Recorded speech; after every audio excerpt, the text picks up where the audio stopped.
Hi, welcome everyone. Welcome to our event with Kay Kerr. Welcome, Kay. Hi. I realised when I did one of these events last week, I didn't actually introduce myself. I'm going to do that this time. I'm Nina Kenwood. I'm the author of this book, It Sounded Better in My Head, which came out last year and was my debut YA novel.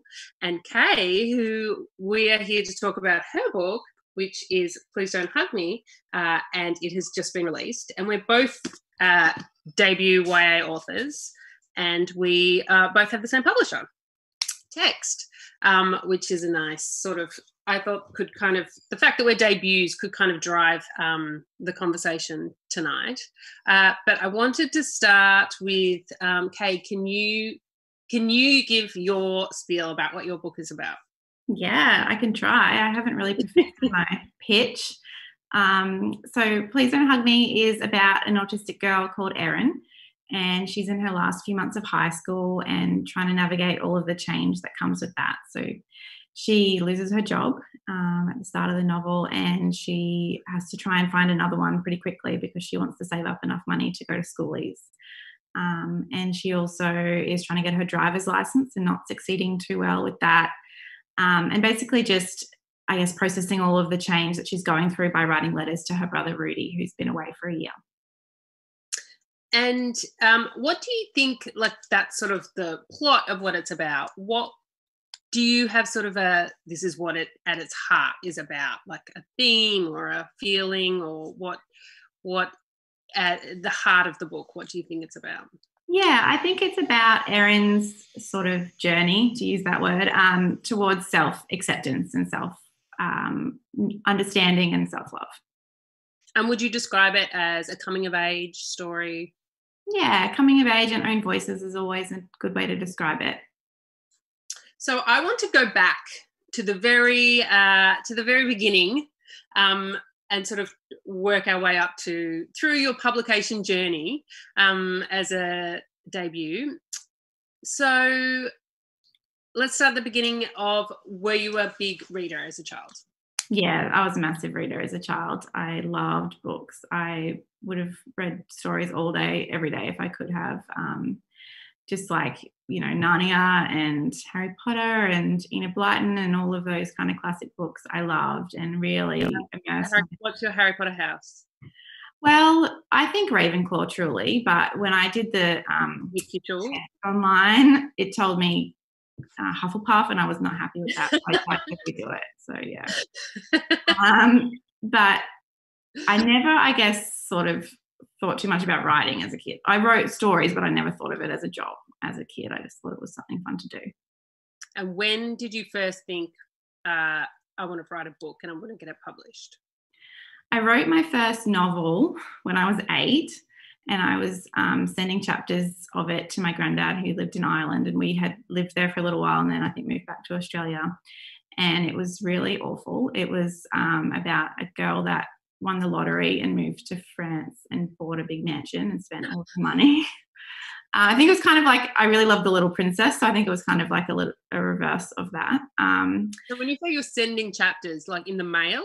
Yeah, like printing them out and posting them. Chapter by chapter. That is so adorable. And he was always loved. I mean, he still kind of ribs me about it now, about this book and this little girl that was in the book called Emily that won the lottery. But I did have a real love of writing books even then. And I think as I got a little bit older towards high school, I disengaged a little bit from school in general, just because there were more interesting things happening. And we didn't really have, I guess, any examples of authors come to the school or anything like that. And so I did, our careers counsellors test and tells you what you're good at and what job you should do. So I sort of was good at writing, and that's how I ended up being a journalist, because it was like you could be a journalist or you could be a teacher.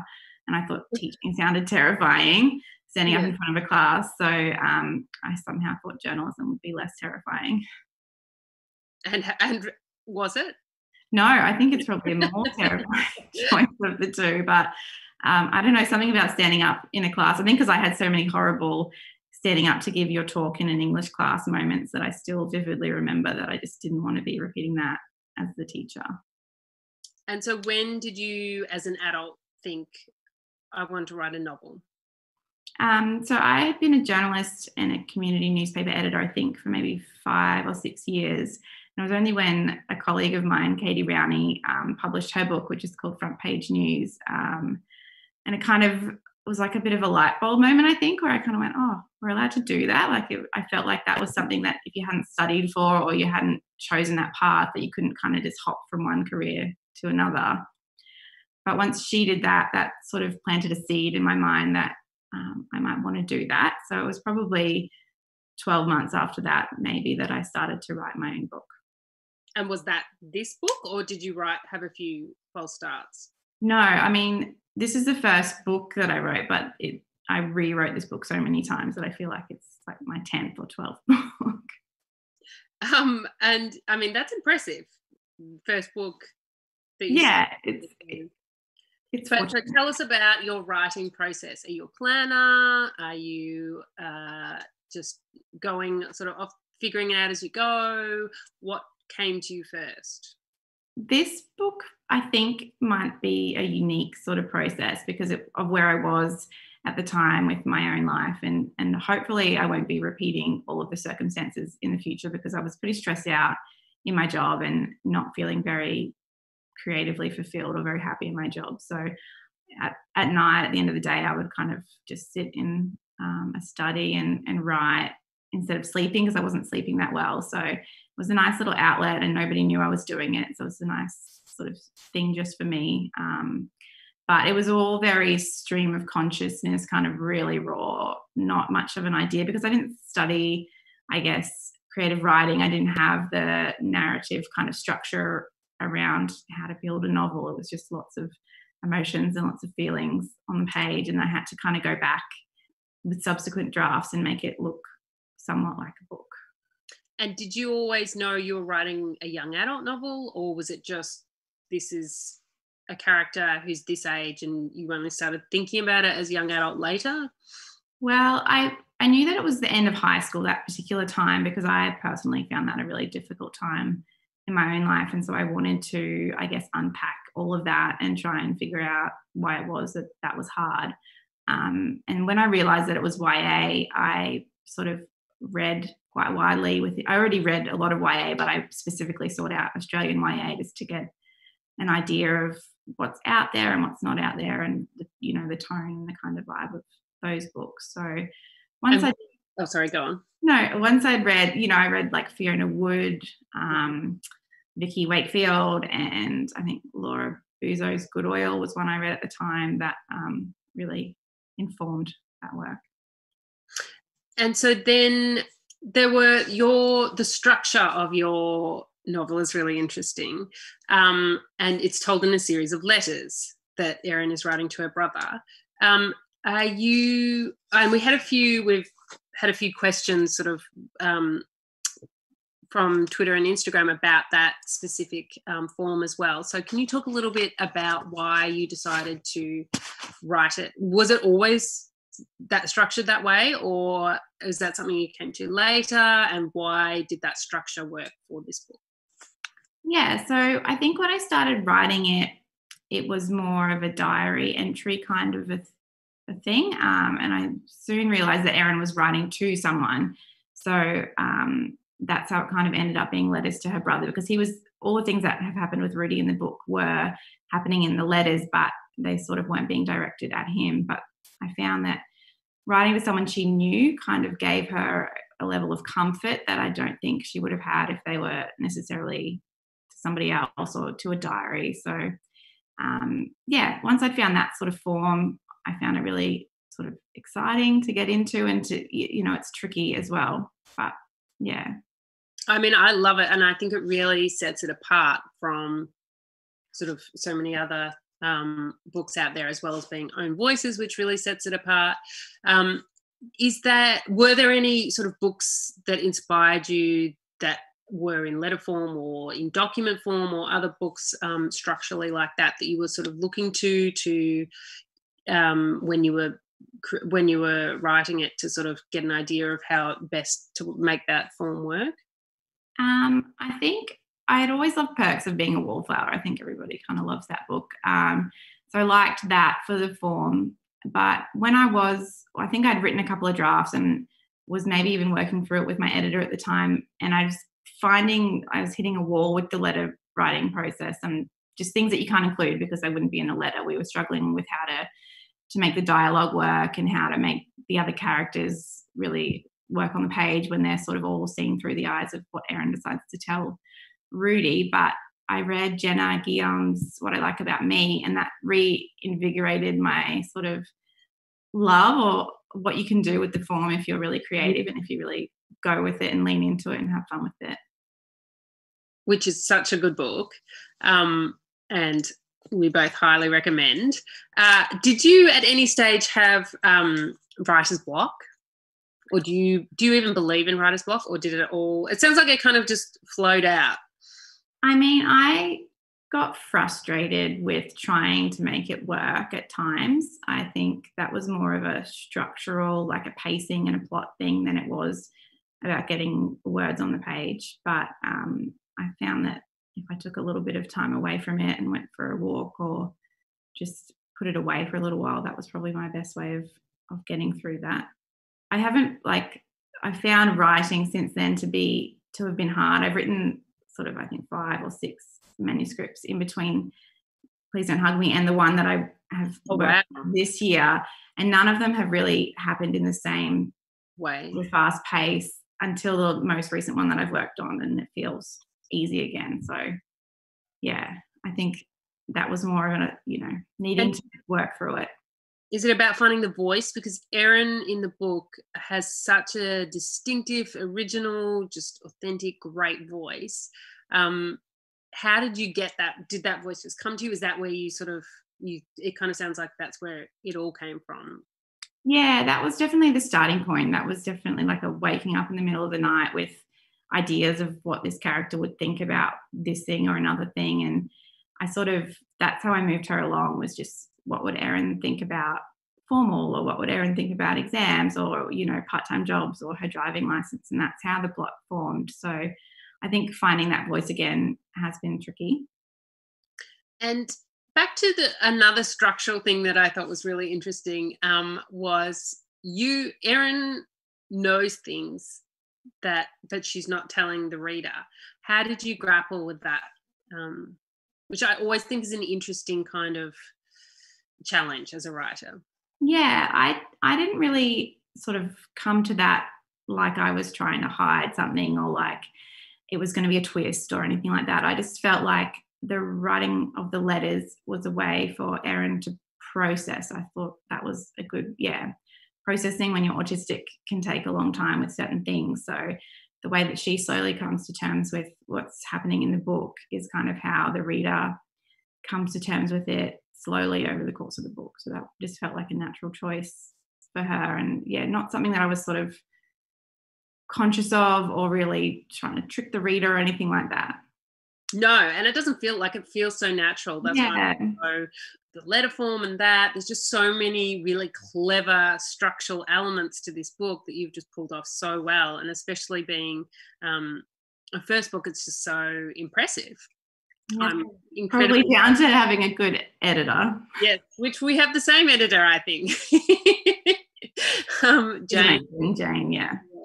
Who is amazing. And I'm going to ask questions about your experience editing the book. But first, we're still back at the writing process. During the writing process, you were kind of blogging a lot of your journey. And what made you want to write those blogs? And what sort of blog posts do you think are you most proud of or had a big impact? Whenever I find a book I like, I always go and look at the author's website. And if I find it, I love reading like behind the scenes, path to publication stories. I love it, going down the rabbit hole and reading all about how they ended up. Especially before I had the book deal, it felt like if I could read every single possible outcome, I might be able to make it happen for myself. So I started doing it as a way, I guess, of documenting the process as well, so that I can go back and read what it was like and what I was feeling through all of that. But I think any of the blog posts around writing about autism or my own diagnosis have been really important because it, I think, contextualizes this book and how important it is to me and how personal it is. And it's really connected me with other autistic writers, which has been wonderful as well. How did you find you have an agent? How did you find an agent? How did you have your breakthrough moment?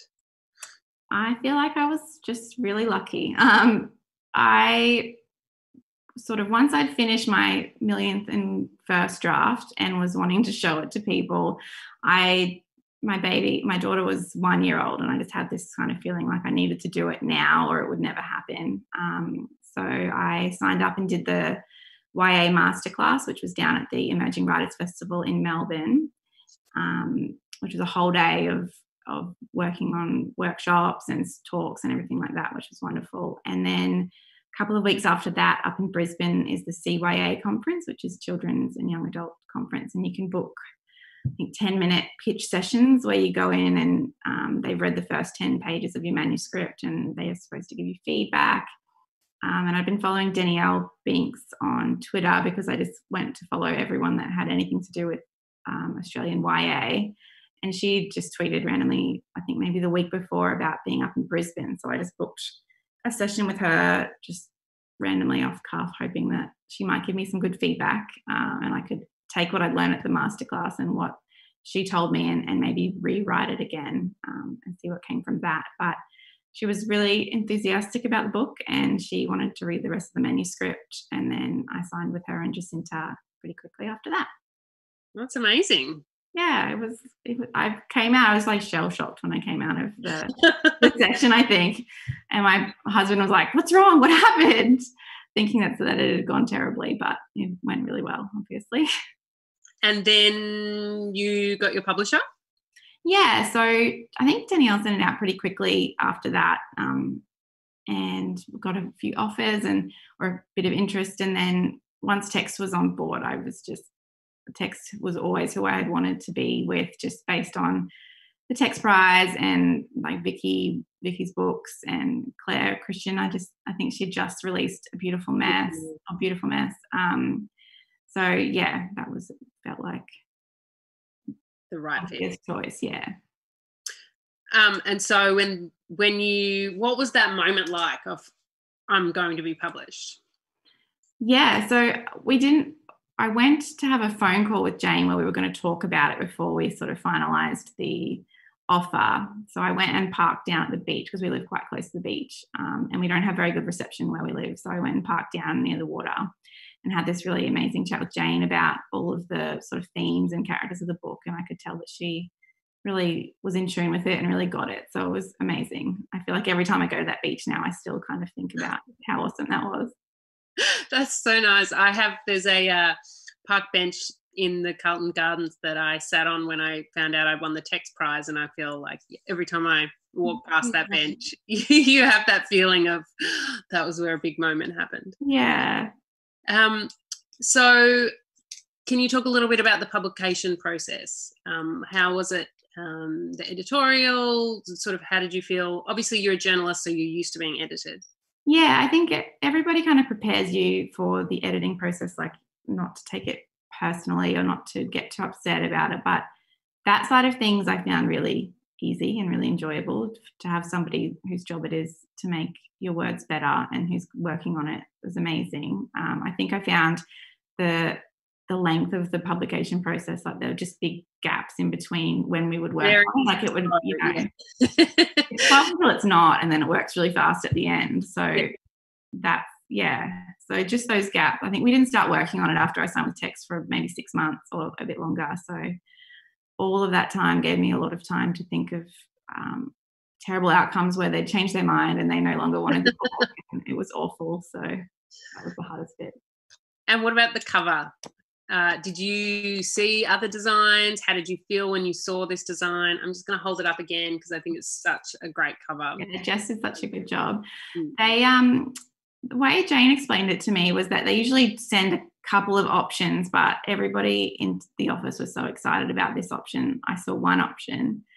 And because I think I have a little bit of like a slow processing time, I think didn't know what I felt about it when I first saw it. It took me probably a day to get my head around how much I loved it, like the font and the sort of scrunched up paper effect and the donuts and the color. And yeah, I love it. It was. Going into that, did you have a vision of what you thought the cover should be or what you wanted it to be? I didn't think that I did, but when I saw the cover, I kind of wasn't sure that that's what I'd imagined, but I hadn't imagined anything. So I don't know. I think there was lots of floral covers out at the time. And I think even though flowers have nothing to do with my book, I think I just was like, it's going to be a beautiful floral cover. I don't know why I thought that, but yeah, no. I love, Oz YA covers are always so good. They are. And how did you feel when you saw the finished book for the first time? I think that's the most special moment in this whole process so far, because it isn't out there yet. It's not for anyone else. And you get to just sit and be with your book and flick through the pages and feel the weight of it and sort of, see how far it's come. And sorry, go on. And reading your acknowledgements and your dedication, I think that's really special in print. Yeah. Have you read your book in book form? No. I feel like I would try and find mistakes and there's nothing you can do about it. Yeah. I flicked through, I've done a reading when I did an interview the other day. They asked me to read a certain passage, which was the first time I'd read from it, which felt nice. And I've sort of flicked through it, but I don't think I would read it. Sit down and read it? No. Have you read yours? No.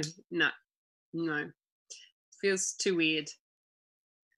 You've read it so many times by the time it's edited and put out there that I don't know that I will, maybe in 5 years or something like that. Yeah. And how did you feel? I'm just going to sit up a bit so you can see the T-shirt, the cute Please Don't Hug Me T-shirts that you got.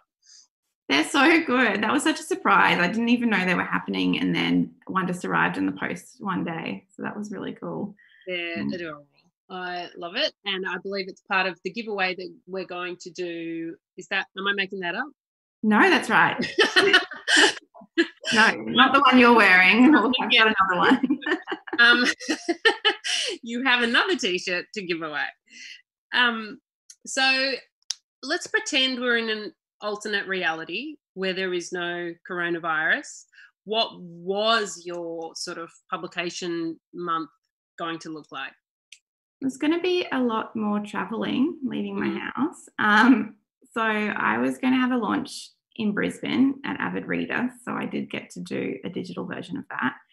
And I was also going to go down to Sydney Writers Festival for their YA Day, which would have been amazing. Amazing, yeah. Which I was really excited about. And then I think I was going to have a Melbourne launch as well. So I would have been jet setting and very glamorous. Yeah. And so instead, what has it looked like? I think it's amazing how sort of quickly the creative industry has pivoted to doing digital events. It's been really awesome. So I've done lots of podcasts and interviews on the phone, or lots of Zoom calls and events through here, but I've just been at home. It's actually been nice. I think I would have been really terrified to get up in front of crowds, and doing it at home has definitely put me more at ease to be able to answer questions, I think, a little bit more thought out. And I hope that we get to do lots of digital events even after all of this passes. Yeah, me too. A lot more accessible. Yeah. What have you had any feedback from readers already? I know it's very early in the to be asking that question, but people are out there, they're reading it. Have you heard? Yeah, people have a bit more time to be reading, I guess. I've been getting nice messages. The ones that are coming from autistic girls and autistic women have been really special, because I feel like the bits of the book that they connect with are really different than other people might connect with. They're really small moments of recognition, and people that have gone through and told me all the pages of things that they've connected with, which has made me go back and look through all those pages and sort of reread those bits and reconnect with them as well. But just that sense of community amongst autistic people has been really exciting and really lovely. So what does it sort of mean to you to have written a Known Voices book? So I was diagnosed with autism after I wrote the first draft, or some way through writing the first draft. So the whole writing process was a big way for me to work through that and to process it and to, I guess, revisit things that I struggled with in high school, or to look at things that I struggle with even now as an adult, and I guess forgive myself a little bit for the things that I don't get so right, and to have more empathy and understanding, and also to have, the language around things like masking or burnout or, those kinds of things. Mm-hmm. So it's been really life-changing in that sense, the whole process. And what do you hope that young people will take away from the book? So the point that Erin gets to towards the end of the book, where she has sort of this understanding of herself, and she is a little bit more, I guess, accepting of how she wants to be and who she wants to be. I mean, I would have loved to have read that as a teenager and had that sort of information. And I'd love young people to, especially young autistic people, to find a little bit more to celebrate about being autistic, because I think it's pretty cool. And are you planning on reading reviews? Have you been reading reviews? Are you going to be going on Goodreads? What's your style of consuming what other people? Because it's confronting when people you that's when you kind of truly realize your book is out there, when you start not for you anymore. Yeah, other people read it and reviews. So what's your approach? If I'm tagged in a review, like a publication, I'll read it usually. But I think the first couple of days I read Goodreads just because I was like, is anyone reading it? Is anyone going to post on there? But after that, I think I just won't look at it again, because I do so much to protect my own mental health and building myself a space where I look after my mental health, and I just don't feel like reading bad review. Goodreads isn't for me to read anyway. It's for other readers to go on. So I think that's a pretty firm rule that I'll be sticking to from now on. That sounds right. That approach. What about you? Do you read yours? I do. Yeah. Actually, just yesterday, my partner, who he likes to read a lot of my reviews, he called out to me, "Oh, someone on YouTube has done a 40-minute video review of your book." I was like, "Oh wow!" And he's like listening to it. "Oh yeah, wait. No, it's a critique. It's a 40-minute critique. Yep, 2 stars." Oh, no. Nodding along. I was like, "Oh, great." But no, I read my Goodreads reviews, whether that's right or wrong. I probably advise against it. Yeah, I mean, somebody tagged me. I think Babbling Books on Instagram, an illustrated review, which was amazing. She did like a watercolor painting of the cover of the book, so that was really cool. Well, that's the thing about Goodreads, is it's also like everyone sort of fixates on the negative, but there's so many, to read a wonderful review on there, it means so much, and there's so many. It's also just like, it's so nice to think that people are reading a book, good or bad, whatever they think of it. It's sort of like an honor just to know that people are out there, not just reading it, but taking the time to write a review. Yeah, that's true. You just need someone to maybe filter them, or to just send you the good ones to read, maybe. Yeah. So what has been the most surprising thing you've learned as a debut? I feel like my debut circumstances probably aren't the norm, so I don't know that I've learned everything that a normal debut will learn, but I think the sort of community has been really amazing. I knew that the sort of YA community in Australia was really strong, but how much everybody embraces everybody else's work, and it's not a competitive vibe at all. It's just everyone's lifting everybody else up. So I'm not someone that walks into a room and makes new friends easily, so I feel like I've got all these wonderful new friends, which is so lovely. And you got a Varuna fellowship this year? Can you talk a little bit about that and what you're working on now? So I was down there at the start of March, and I think I got there on the Monday, and the COVID was declared a pandemic on the Friday. So it was a great timing. Yep. It's a very strange time to be in Varuna, but it was also amazing. Anyone that's been there or seen it or heard about it, I think knows how amazing it is. And being there, knowing what was happening in the world, I think it gave me an urgency to my writing, because I felt like if I'm going home and I'm looking down with my family and my toddler and we're not allowed to leave, I'm not going to be writing probably for 6 months or longer. So I've got so many words down at Varuna because I just had all of this time and all the space to write. So that was really amazing. I'm sort of not sure that I'll be looking at that project again anytime soon, but it's nice to know that I've got those words on the page. And do you like, is it another YA or? Yeah, a standalone. I mean, I don't think that, I think I'm happy to leave Erin where she's at with Please Don't Hug Me. So it's a bit more of a romance, I guess, a bit of a lighter story. Well, I thought it was a lighter story than Please Don't Hug Me, but then as I got into it, I realized it was kind of about, all the bumps on the road of dating when you're on the autism spectrum, and also loneliness and how that can play into it, and especially somebody that needs a lot of alone time and a lot of downtime and processing time. So there's been themes that have popped up in it that I wasn't expecting, but I just feel like at the moment all I want to consume is romance, like movies and TV shows, and music just as a little bit of a break from what's going on. Can you tell me some of the romance related things you've been watching? I watched like every Jane Austen book that had been made into a movie or a TV show, like multiple Pride and Prejudice and Emma and all of those. I watched Normal People. Did you like it? Yeah, I didn't really. I know it's divisive, but I loved it. I think because I have Irish family and I've went to school in Ireland for a little while, and yeah, I love everything about it. So that's been good.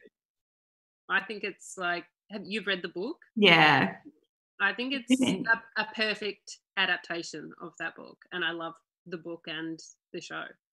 I kind of think it's amazing that they've made a 12 episode show which is just about the feelings of two people, and like they didn't put in any other random subplots or try and sort of make it anything it wasn't. It's like we're just going deep into this relationship and feelings of two people, and that's all it's about. Yeah, I loved it. And I think there's so many good themes in there in terms of mental health and consent and all of those things. I think it's, yeah. And Ireland is so beautiful. I just watch it and want to go back there. Do you have any advice for aspiring authors, and also advice for someone who's about to release, if anyone's out there about to release their first book? If you're about to release your first book, I feel like it gets less terrifying as you go along. Like I feel like the first digital event and launch I did, I was so nervous. And the first interview I did, I think I kind of like stammered my way through it and didn't know what I was talking about. But you kind of find your feet a little bit as you go along, and you find your talking points, and you find your way a little bit. So that would be my advice for people about to publish. But for aspiring writers, I feel like just to keep writing, to keep rewriting. I feel like I don't have the sort of technical background with writing. I don't plot it out, and I don't have that sort of knowledge. I just kept rewriting it again and again until it took the form of the book that I wanted it to be. Now I'm just going through the questions that we got from Twitter and Instagram to see if there's anything. I will just, the ones that covered the stuff we've already covered, I will skip over. Sorry, this is very, while I'm doing this, I'm just going to hold the book up and say, now, just while I'm looking at these questions, click over to your local bookseller or an online bookstore, Booktopia, Readings. Do you have a preferred? My bookshops are, I would say, Avid Reader or Riverbend Books, which are both in Brisbane. Just click right on there right now. I'm just going to take a moment while I'm reading these questions. Just add the book to your cart or go down there to think about where you're going to go tomorrow when you go to buy it, and just pop that book on your to read list and to buy list. So one of the questions here is how did your diagnosis change your perspective or the way that you wrote the book? That Yeah. came from Instagram. That was the Good Book Nook. So I thought I was writing a book about an anxious, kind of socially awkward girl when I started writing it. And then when I got my diagnosis, I realized that some of the things that I struggled with personally were also what was happening on the page with Erin. So I think the book wouldn't exist without my diagnosis. And then on the flip side of that, it also helped me come to terms with that and to process it and to feel quite positive about it towards the end. And another related question, do you feel pressure now to be a spokesperson or advocate? Yeah, I was talking about this with Anna Waitley today. I think when there's not a lot of representation, there can be a pressure to be all the things to all the people, and you can't. I'm one person and this is one story, and what we really need is more and more and more and more. So I'm hopeful that autistic people, young people, might be able to connect with it, but I definitely don't feel like this is it and we've done the autistic book and what's next. I think we just need more representation. I think we've covered most of the other questions that came in, but you are now going to draw Yes, the winner. So anyone who asked a question is in the hat to win a copy of the book and this great t-shirt. Yeah, I've got a t-shirt. Tex have given me another one. Okay, I'll draw from the hat. Very professional process. Very. Megan Meets World. I don't know whether that came from Twitter or Instagram. Instagram. That came from Instagram. Awesome. Thanks, Megan. Congrats. Megan Meets World. Yeah, send me a DM or a message or something and I'll get the stuff in the post to you. And do we have any YouTube questions? From one not sorry, why? I realize I have to unmute various things. Yes, well, thank you so much for the lovely chat, guys. Very riveting. So, really good question that's come from Jenna is, how do you navigate the emotional labor of talking about your own journey in relation to writing an Own Voices book? Yeah, I think I was talking again about that with Anna today. Just like, this is like the hurdle. This is the first book. When we put our first book out, this is the thing that we have to, not have to, but the thing that we are talking about, because my personal story is so tied to my book. But I don't think that's always going to be the way, hopefully not with future books. I think it'll be more of a conversation that's been had. I think that having digital events instead of live events has probably helped me to look after my own headspace a little bit more, because being up in front of a crowd and all of the social and sensory sort of input that comes from that is really diminishes my energy levels, and I really need days to sort of top them back up before I can do anything else. So if I had back-to-back events or anything like that, it would have really pushed me closer to burnout, which is sort of not something that I'm really facing at the moment, just because I am at home and I can switch off the laptop and go and lie down in a dark room when I'm done, and that's fine. So, and also having other autistic authors like Anna to talk to, talk all of the stuff through, because I'm a big overthinker of everything. So having someone like Anna or my agent Danielle to just debrief all this stuff with has been really helpful. It's so nice that your books have come out at the same time. Yeah, partner books. Yeah, I feel like she's like my buddy. When you start school and you get a buddy. Yeah. Except we're both like the kindy kids. Not one of us is older, but yeah, it's lovely. Fantastic. And I think, and Anna was wondering also, she asked the question, do you worry people will put you on a pedestal? I hope not. I mean, that's a thing. Another thing that we have talked about is that I don't want my experiences to be highlighted as this is what an autistic person can achieve with a successful life, because publishing a book or having a child or having a career or a marriage or whatever it is aren't the only indicators of a successful life. So this is just one person and one experience, but people with high needs, their version of a successful life might look different from mine and doesn't make it any less successful or positive or, important. Oh, great. And if anyone has additional questions, you're welcome to join us in the chat. Nina, I'll let you, talk a little bit more about that. Oh, me? Sorry? Yes. I thought my part was over. What am I talking a bit more about? Come into the Zoom chat. Come into our Zoom chat. That's right. Yes, come into the Zoom chat. Yes, there's a link on the website for you guys on ozauthors.online to join us in the Zoom chat. So yes, if you have additional questions, please come and hang out with us. We'd love to see you. And I just want to say a huge, huge thank you, Kay and Nina, for joining us and having such a delightful conversation. It's been so lovely. Kay, lots of amazing comments on your very stylish backdrop, and just it looks so amazing. So well done on that. What about my backdrop? Did anyone mention how great mine was? Yours wasn't specifically singled out, Nina, but I will say that it's been absolutely lovely, especially the showing of the shirt was very, very on point. So yes. All good. So thank you so very, very much. Congratulations, Kay, on such a wonderful, glorious debut. And thank you so much both for joining us on our chat. And yes, everyone do please come join us on Zoom and we can continue our conversation there. Awesome. Thank you. All right. Thanks, everyone. Any final words, Kay, or anything? No, just thank you for all of the support. It's been so lovely having this platform to be able to host an event. Thank you for having me. Okay. And thank you, Nina, obviously. Yeah. Thank you. All right. Thanks, everyone. See you soon. And we're out.